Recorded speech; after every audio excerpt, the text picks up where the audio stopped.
이 시간 하나님께서 우리 공동체에게 주시는 말씀을 나누고자 합니다. 오늘 말씀은요, 창세기 22장 6절부터 8절까지의 말씀입니다. 창세기 22장 6절부터 8절까지의 말씀, 저와 여러분이 한 절씩 번갈아 가며 6절, 7절 읽고요, 8절은 같이 읽도록 하겠습니다. 제가 먼저 읽습니다. 아브라함이 이에 번제 나무를 가져다가 그의 아들 이삭에게 지우고 자기는 불과 칼을 손에 들고 두 사람이 동행하더니 자기 아버지 아브라함에게 말하여 내 아버지여. 그가 이르되 내 아들아 내가 여기 있노라.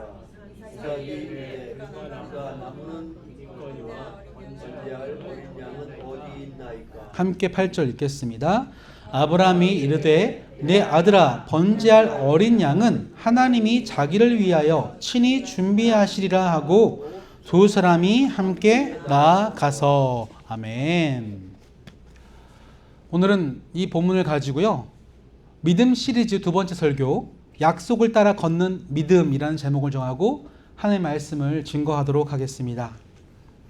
우리는 지난주에 이 앞선 본문을 가지고요, 우리에게 진정한 믿음이 무엇인가라는 질문을 함께 던져보았습니다.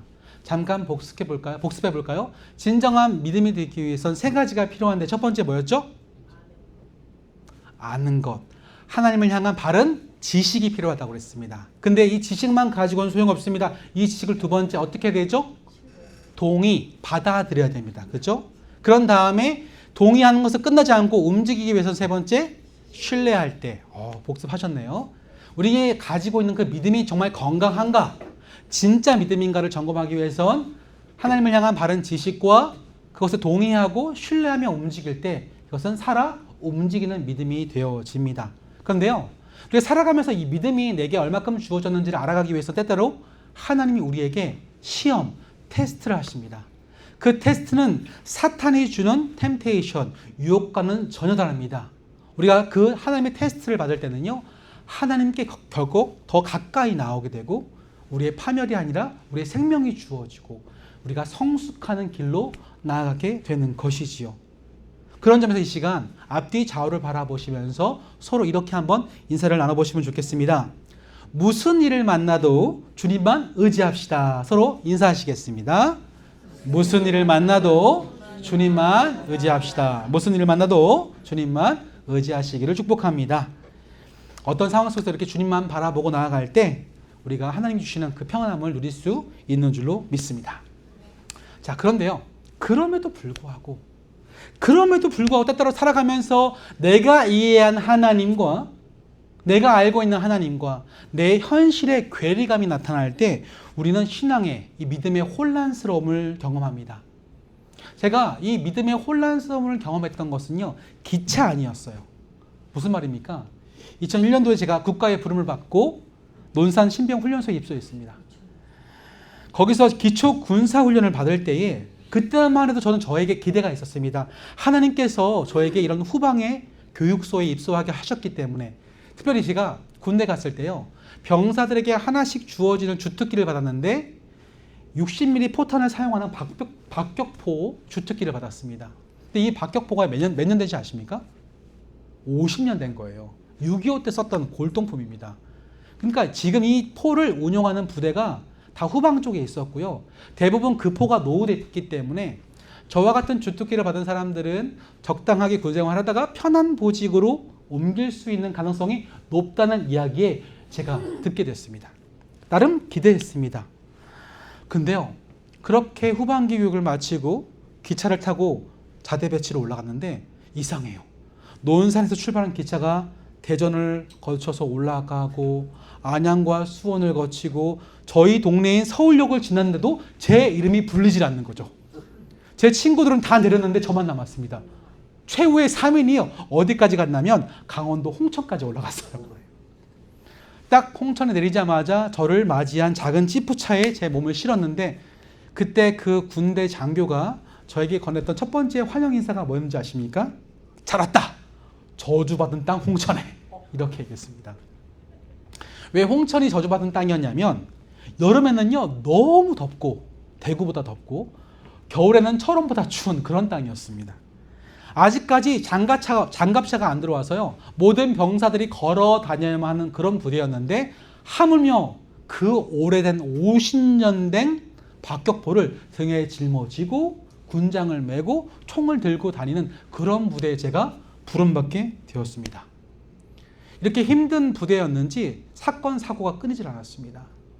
제가 군생활 할 때요. 한 친구가 신병 때 걷다가 죽었습니다. 심장마비로요. 걷다가 죽어요. 또 전설과도 같은 사건이 있습니다. 저희 고참과의 고참은요. 걷다가 하도 힘드니까요. 이 강물에다가요. 자기가 메고 있던 기관총을 던져버렸어요.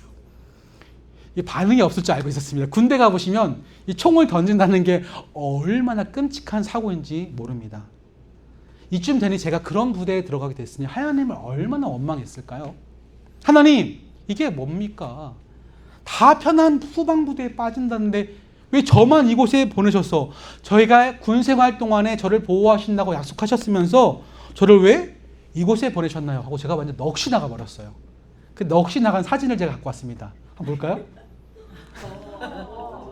눈에 잘생겼다니요. 눈에 지금 초점이 없잖아요. 넋이 완전 나가가지고 제 영혼이 빠져나갔습니다. 제가 하나님을 정말 원망했어요. 네. 영혼이 탈탈 털렸습니다. 제가. 여러분 돌아와서 우리가요 신앙의 혼란을 겪을 때는 바로 이런 때 아닙니까? 내가 이해한 하나님과 내게 펼쳐지는 현실과 내 상식이 충돌할 때, 내 상식과 경험이 넘어서는 일들이 자꾸만 내 삶에 반복될 때 내가 그동안 붙잡고 있던 믿음이 요동치기 시작하는 거예요. 때문에 그런 점에서 오늘 이 아브라함, 오늘 본 말씀의 주인공인 아브라함이 겪었던 믿음의 요동침은 굉장히 극심했을 것 같아요. 하나님이 그에게 요구하신 것은요, 그의 하나뿐인 아들 이삭을 번제로 바치라는 겁니다. 여러분, 번제가 뭔지 아십니까? 구약의 제사의 방법 중에 하나인데, 제물을 배를 갈라서 내장을 빼고 그대로 다 태워서 올려드리는 제사가 번제입니다. 그런데 어떻게 자신의 아들을 그런 방법으로 제사를 바치라는 그 명령 앞에 그가 흔들리지 않을 수 있었을까요? 물론 만약에 아브라함이 그 당시 다른 신을 믿고 있었더라면 그나마 이해가 갑니다. 실제로 이방신들 중에서는요, 자신의 아들을 번제로 바치는 인신공양의 제사가 있는 경우가 있었습니다. 근데 지금 누구시죠?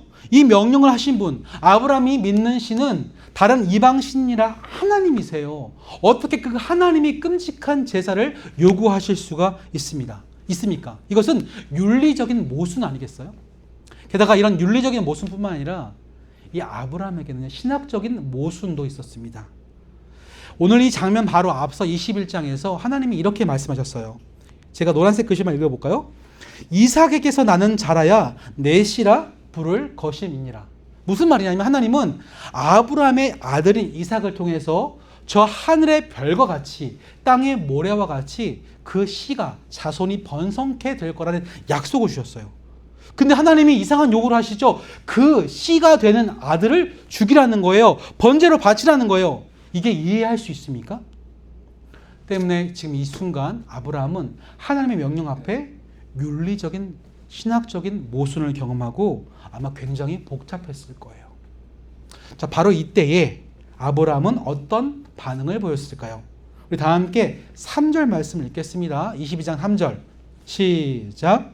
아브라함이 아침에 일찍 일어나 나귀의 안장을 지우고 두 종과 그의 아들 이삭을 데리고 번제에 쓸 나무를 쪼개어 가지고 떠나 하나님이 자기에게 일러주신 곳으로 가더니. 자, 하나님의 명령을 받은 아브라함은요, 조용히 일어나서 일찍 아침에 아주 조기 기상을 합니다. 일찍 일어나서 아무 말 없이 여행 준비를 합니다. 먼저는 자기를 수종들 2명의 종을 부르고요, 자신의 아들을 부르고 마지막으로 이 사람들을 불러놓고 이삭을 번제로 쓸 그 나무 장작을 준비하기 시작합니다. 여러분, 보통 인간이 하기 싫은 일이 있거나 마음의 불편함은요, 몸이 거부해요. 몸이 잘 쉽게 움직여지지 않습니다. 그런데 오늘 아브라함은요, 일찍 준비해요. 그리고는 나귀의 안장을 지우고 두 종을 부르고 이삭을 불러놓고 나무를 쪼갭니다. 이 장면에서 우리는 무엇을 읽어낼 수 있을까요? 그는 망설이지 않았다는 겁니다. 윤리적 모순과 신학적인 이 난제 앞에서 그는 흔들리지 않고 말씀에 순종했어요. 일찍부터. 게다가 그의 그 비통한 마음이 좀 더 부각되는 장면이 번제로 쓸 나무를 준비하는 장면 아닐까요? 그런데 이 번제로 쓸 나무하는 장면을 다시 생각해 보시면 좀 이상한 점이 발견됩니다. 자, 여러분들은요, 여행을 떠날 때 자녀들을 먼저 차에 태우세요? 캐리어를 먼저 실으세요? 캐리어를 먼저 실는 게 정상 아닐까요? 짐을 다 패킹한 다음에 실어놓고 얘들아 차에 타, 이게 정상이죠. 근데 아브라함은 지금 어떻게 하고 있죠? 거꾸로 하고 있습니다. 사람을 다 불러 세워놓고 나귀에다 다 준비해놓고 그제서야 패킹하는 거예요. 나무를 준비하는 겁니다. 이 이상한 순서 논리가 바뀐 이 장면 앞에 한 신학자가 이런 표현을 했습니다. 아마 아브라함이 이 속에 그 마음 속에 비통한 마음과 결연한 의지를 보인 것이다. 혹시라도 인간 아버지의 모습으로서 아들을 바치는 것에 흔들릴까봐 다 일찍이 일어나서 출발 준비를 해놓고 짐을 마지막에 쌌던 것 같다라는 이런 진술을 하는 것을 본 적이 있습니다. 이렇게 애틋한 마음과 순종해야 되는 이 마음이 더 잘 표현되는 장면이 그 다음 4절이에요. 우리 함께 4절을 읽어볼까요? 시작! 제3일에 아브라함이 눈을 들어 그곳을 멀리 바라본지라. 여러분들은 부모님과 함께 1대1 여행 가본 적 있으십니까? 저도 아직 못 가봤습니다. 가보신 분들은요, 행복하신 분들이세요. 제가 나중에 오늘 아브라함처럼 나이가 이렇게 많이 들어서 할아버지가 되었을 때 저희 아들과 여행을 떠난다면 무슨 얘기를 할까 주고받을까 상상을 해보니까 아마 저는요, 제가 살아왔던 삶의 이야기, 제가 경험했던 하나님에 대한 이야기를 저희 아들과 두런두런 이 여행을 통해 나눌 것 같아요. 오늘 이 3일 동안 아브라함은 이삭과 함께 아마 아들과 아버지가 떠나는 여행 중에 두런두런 많은 속 깊은 이야기를 나눴던 것 같습니다. 3일 동안 잘 걷다가 어느덧 한 장소에 도착하게 되는데 거기서 아브라함이 딱 눈을 들어보니까 산이 보이고 그 산에서 곧 금방 자기 아들을 번제로 바쳐야 된다는 것을 깨닫게 되어집니다. 여러분, 어떻게 보면 이 장면이 너무 슬픈 장면 아닙니까? 만약 영화로 제작한다면 기쁘게 이야기를 나누던 아브라함의 표정이 갑자기 클로즈업 되면서 슬픈 그림자가 드리워지고 눈을 딱 들었을 때에 우수에 찬 그늘진 얼굴로 바뀌는 장면이 바로 이 장면이에요. 왜? 저 산에서 자신의 아들이 죽임 당하게 되거든요. 근데요, 이상합니다. 그 다음 나온 아브라함의 말을 들어보면요, 이 말 속에 이상한 표현이 담겨져 있는 것을 우리는 확인케 되는데요. 5절 말씀 함께 읽어보겠습니다. 5절입니다. 시작! 이에 아브라함이 종들에게 이르되 너희는 나귀와 함께 여기서 기다리라. 내가 아이와 함께 저기 가서 예배하고 우리가 너희에게로 돌아오리라 하고. 어떠세요? 이 말 속에서 뭔가 이상한 거 발견하셨습니까? 우리가 돌아온대요. 이상하죠? 지금 아브라함이 자신의 아들을 번제로 바치러 가는 길인데 우리가 돌아올 수 있습니까? 내가 돌아오리라. 단수로 썼으면 이해가 갑니다. 근데 우리 아들과 함께 돌아오겠다고 하는 거예요. 여러분, 이거 어떻게 이해해야 합니까? 이것 때문에 학자들이 여러 가지 의견을 제시했어요. 첫 번째, 아브라함이 지금 거짓말하고 있다. 종들을 안심시키기 위해서 우리 가라고 했다. 거짓말하고 있다. 두 번째, 어떤 사람은 이렇게 해석합니다. 아브라함은 자신이 바꿀 수 없는 현실 가운데 그저 막연한 소망을 담아서 헛된 바램을 이야기한 거다. 우리가 돌아오고 싶어서 그렇게 얘기한 거다. 어떤 사람들은요, 아니다, 진짜 아브라함은 그렇게 믿었다라고 주장을 합니다. 여러분, 어떤 게 맞는 해석일까요? 3번. 좋습니다. 우리가 이런 좀 어려워 보이는 성경을 해석할 때에 중요한 원칙 한 가지가 있어요. 따라해 볼까요? 성경은? 따라해 주세요. 죄송합니다. 성경은 성경으로 해석한다. 이게 어려운 성경 해석의 원칙입니다. 최근에 SNS, 인스타를 중심으로 우리 JYP, 박정 씨가 굉장히 유명해졌죠? 그가 개척한 교회 1,000명 넘게 모이는데 최근에 그 교회에서 삼위일체에 대해 가르치는 강연이 이 인스타에 올라와서 사람들이 난리가 났습니다. 왜요? 이상하거든요, 뭔가. 전 박지영 씨가 성경 해석을 하는 거 보면서 참 안타깝게 여겼던 거 뭐냐면 성경을 해석하려면 성경을 가지고 해야 돼요. 근데 물론은 성경을 가지고 해석할 때에 성경의 한쪽만 가지고 얘기하는 게 아니라 전체를 가지고 조명할 때 비로소 건강한 해석을 할 수 있습니다. 근데 자기의 주장을 관철시키기 위해서 일부의 성경을 가지고 와서 인용할 때마다 어떻게 보면 해석하는 성경보다 해석하는 자기가 주인이 돼버려요. 그런 모습으로 삼위일체를 얘기하고 있기 때문에 그에게 있어서는 성령 하나님은 하나님이 아니라 아무것도 아닌 게 돼버려요. 돌아와서 나중에 때가 되면 또 한번 다루겠습니다. 이 부분은요. 돌아와서 지금 아브라함이 왜 우리가 돌아온다고 했을까요? 이 질문을 바르게 해석하려면 뭘로 해석해야 된다고요? 성경으로요. 만약 이걸 성경으로 해석하지 않고 심리학적으로 보면 아브라함이 인간 심리학으로 볼 때 비통한 아빠의 심정을 감추기 위해서 종에게 거짓말을 했다 이렇게 보게 되는 거고요. 정신분석학적인 관점으로 해석하면 아브라함이 헛된 소망을 담아서 횡성수술을 한 거다 이렇게 얘기합니다. 근데 성경이 성경으로 해석하면 이렇게 이야기할 수 있어요. 자, 히브리서 11장 신약 성경 말씀 보면요. 이 본문 아브라함이 이렇게 말한 이유에 대해서 히브리서의 기자가 이렇게 설명합니다. 우리 한 절씩 제가 17절, 18절, 19절 같이 읽겠습니다. 제가 먼저 17절. 아브라함은 시험을 받을 때에 믿음으로 이삭을 드렸으니 그는 약속들을 받은 자로 돼 그의 외아들을 드렸느니라.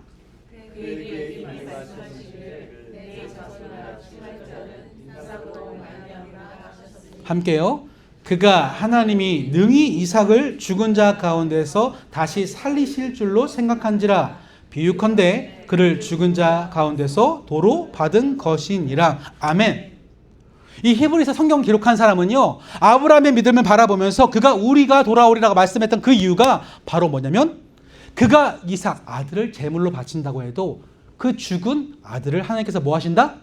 살리실 거라는 믿음이 그에게 있었기 때문에 우리가 라고 표현했다는 거예요. 다시 살리실 줄을 그가 생각했대요. 생각. 자, 이 여기서 생각하다가요, 막연한 추측이나 상상이 아닙니다. 여기서 사용된 생각한지라라고 하는 헬라어 로기조마이는요, 원래 쓰임새가 이 장부를 기록할 때 회계사들이 사용하는 용어예요.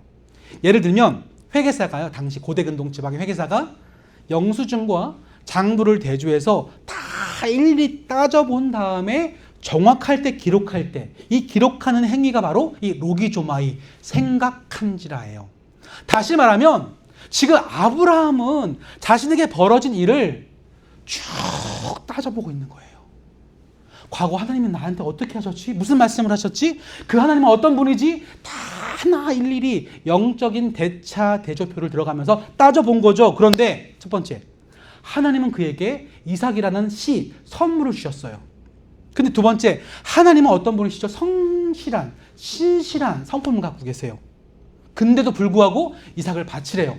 그러면 대가 끊길 텐데요? 아니, 하나님은 바치라고 했을 때 이 대가 끊기지 않기 위해서 그를 어떻게 하신다? 죽은 자 가운데서 살리실 거라는 결론에 이르게 된 거예요. 이것을 꼼꼼히 생각해보고 로기조마이 해본 다음에 결론, 하나님의 말씀에 순종하겠다라고 결단을 내린 겁니다. 그리고 나서 결론은 하나죠. 하나님의 말씀을 따라 나아갑니다. 우리 여기서 우리의 믿음이 작동하는 방식에 대해서 이해할 수 있습니다. 여러분, 많은 신앙인들, 그리스도인들이 이런 말을 하는 거 들어본 적 있으세요? 내가 감동을 받으면 할게요. 하나님께 내게 뭔가 사인해 주시면, 응답을 주시면 할게요 라고 하면서 내게 뭔가 사인이나 상태, 감정의 근거에서 믿음을 보여줄 거라는 이야기를 하는 적 참 많습니다. 근데 여러분, 아무리 그렇게 해도 믿음은 그런 방식대로 움직이지 않습니다. 제가 여러분께 좀 믿음을 설명드리기 위해서 3F 트레인이라는 거 소개해 드릴게요.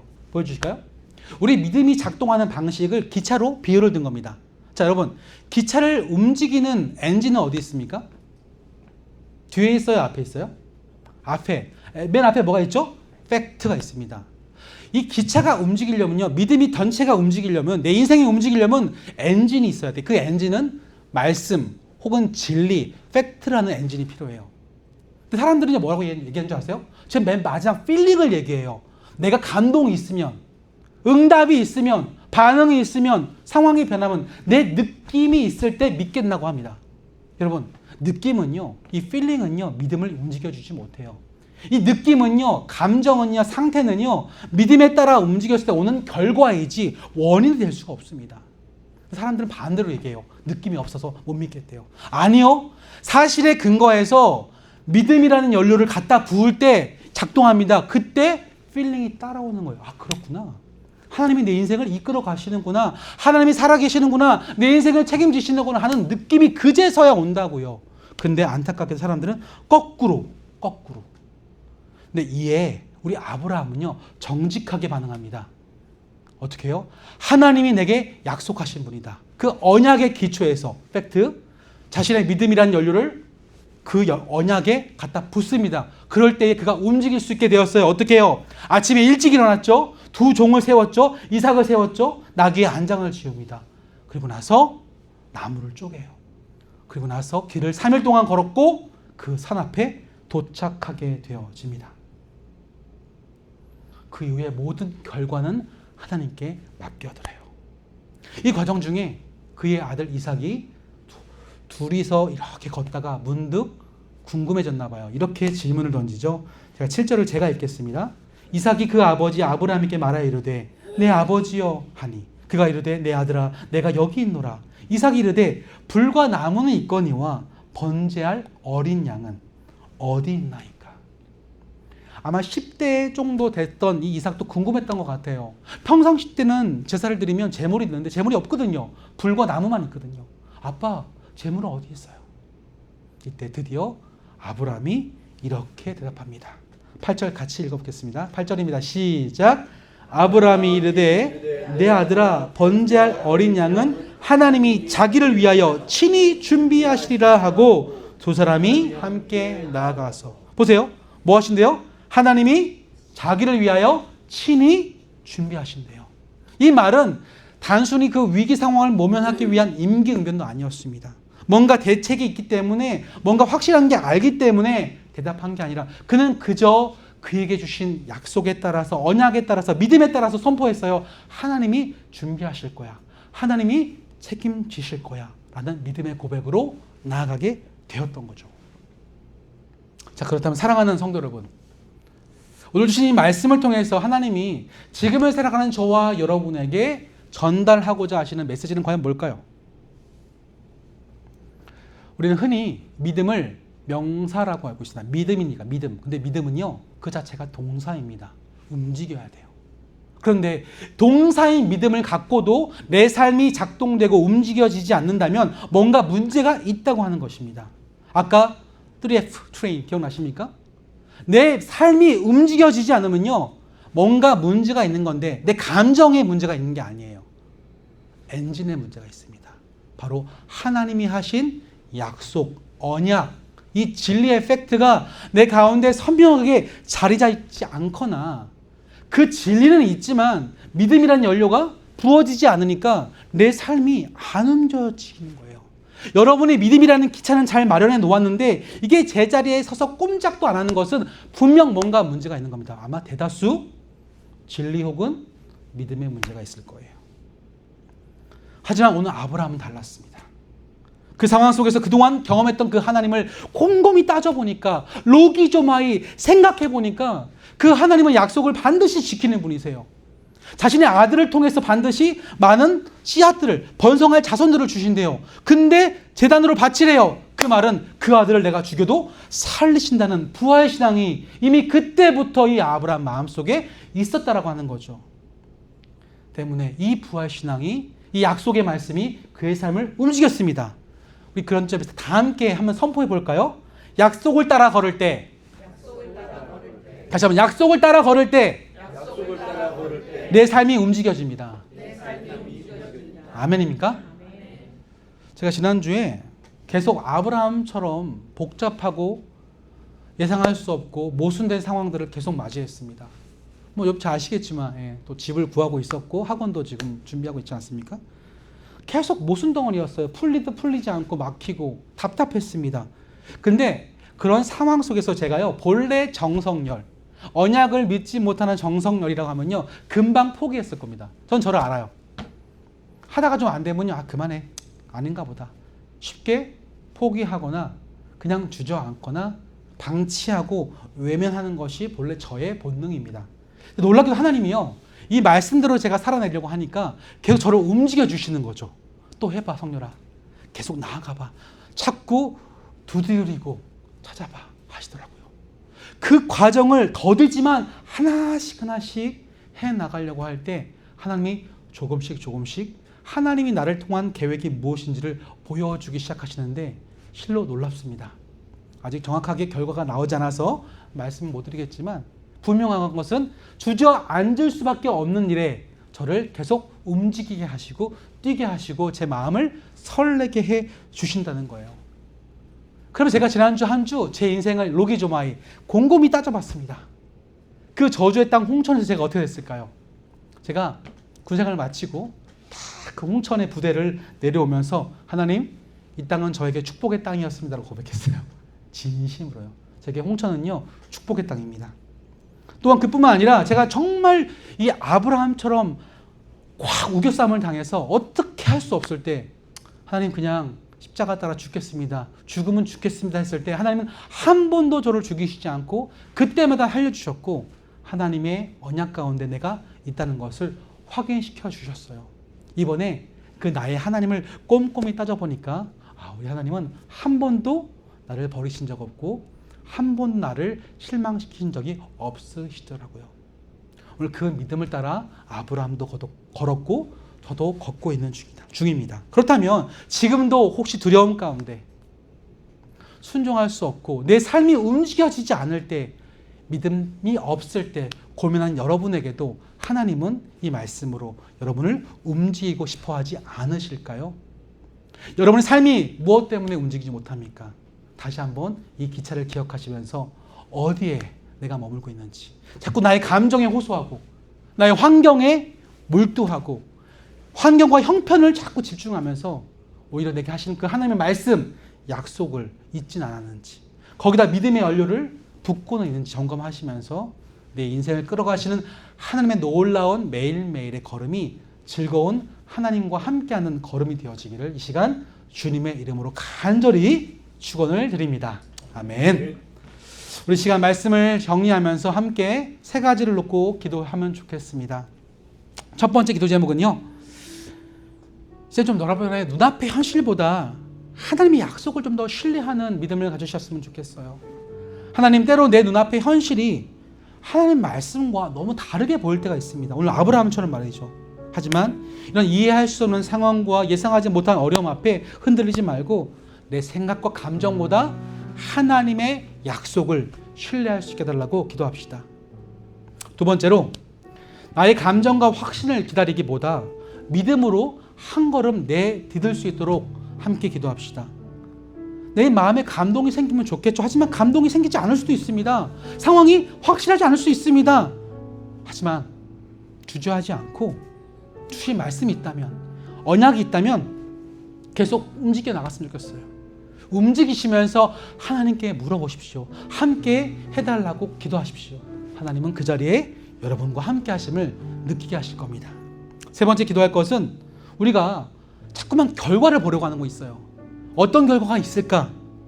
자꾸 그 결과가 너무 초라해 보기 때문에 위축당합니다. 하지만 결과는 하나님께 다 맡겨버리세요. 맡겨버리고 끝까지 그 하나님을 신뢰하는 저와 여러분, 우리 모두 지어져가는 교회가 되게 해달라고 이 시간 이 세 가지를 놓고 주신 마음 붙잡고 소리내서 통성으로 함께 기도하시겠습니다. 하나님 감사합니다. 주님 귀한 말씀을 따라 다시 한번 우리의 어떤 감정이나 확신이 아니라 눈앞의 현실보다 하나님을 더욱더 신뢰하는, 약속을 신뢰할 수 있는 그리스도인이 되어야 함을 우리에게 알려주심에 참으로 감사합니다. 하지만 우리가 많이 흔들리고 또 흔들리는 것뿐만 아니라 두려워지고 하나님의 약속을 기억하지 못하는 것은 내 환경이, 또 내 감정이, 또 내 마음이 너무나 불안하기 때문입니다. 그래서 이 불안함을 해결하기 위해서 자꾸만 환경을 변화시키려고 하고 더 많은 것들, 더 귀한 것들을 찾아다니며 고민합니다. 물론 그런 삶이 필요합니다. 우리가 움직여야죠. 한데 너무 힘들 때는요, 아예 제가 움직일 힘도 없을 때가 있습니다. 그냥 주저앉고 싶고 다 포기하고 싶고 다 내려놓고 싶고 방치해두고 싶습니다. 내 감정이 뭔가 변화가 있을 때까지, 확신이 찾아올 때까지 그냥 다 다 내려놓고 싶을 때가 있습니다. 하지만 오늘 아브라함 이야기처럼 그가 하나님의 약속에 근거하여 그 약속이 그의 삶의 엔진을 움직였습니다. 그 약속에 근거하여 그 약속이 타오를 수 있도록 믿음이라는 연료를 계속 부었습니다. 그때 주어지는 것이 무엇입니까? 그 결과 아닙니까? 하나님 주신 그 믿음의 감동과 기쁨과 감사와 놀라운 기적 아닙니까? 나의 확신이 언제 따라옵니까? 내 확신이 있을 때 움직입니까? 아니요. 그렇게 움직이면 확신이 따라옵니다. 이 아름다운 믿음의 기차를 우리에게 움직이게 하십니다. 아브라함도 그런 삶을 살았다면 그 자신의 아들을 바쳤음에도 불구하고 다시 살리실 거라는 그 믿음 가운데 순종할 수 있었다면 오늘 내가 품어야 될 순종의 모습, 믿음의 자세는 무엇입니까? 이 모든 결과를 하나님께 온전히 맡기고 우리 지어져가는 교회, 특별히 함께 예배하는 성도들, 온라인으로 함께 예배에 참여하는 모든 성도들이 이 결과를 하나님께 모두 맡기고 끝까지 하나님을 따라 신뢰하는 성도들이 될 수 있도록 인도하여 주시옵소서. 약속이 이끄는 함께 걸어가는 믿음을 소유할 수 있도록 성령 하나님 붙잡아 주시고 도와주시옵소서. 한 주를 그렇게 움직여지게 하시는 주님을 찬양합니다. 주님 감사합니다. 주님 감사합니다.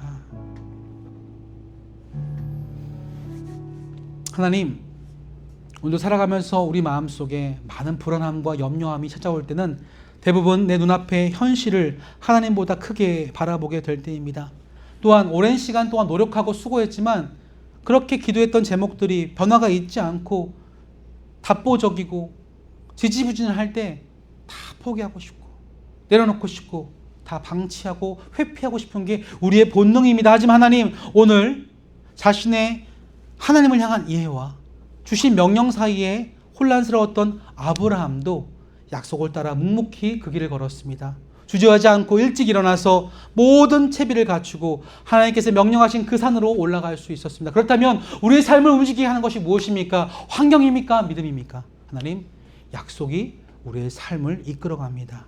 함께하는 모든 성도들이 자신의 감정과 주변의 확신을 기다리기보다 믿음으로 오늘 한 발자국 발걸음을 내디딜 수 있도록 힘을 더하여 주시옵소서. 그 모든 결과는 하나님께 내어 맡기고 끝까지 이 걸음을 걸으면서 하나님을 신뢰하는 법을 함께 배워가고 믿음을 성장시키며 자라게 하시는 은혜를 누릴 수 있도록 주님 도와주시옵소서. 혹시 오늘 예배하면서 남모르는 두려움과 아픔, 또 부족함과 기도의 제목이 있는 성도들이 있다면 좀 찾아가시고 위로하셔서 약속 가운데서 단대함을 얻고 주님께서 인도하시고 베풀어 주심을 신뢰할 수 있도록 주님 그 마음속에 함께하여 주옵소서. 이 모든 간구 지금도 우리를 믿음 가운데로 인도하시는 부활이요 생명이신 우리 구주 예수 그리스도 이름으로 간절히 기도드립니다. 아멘.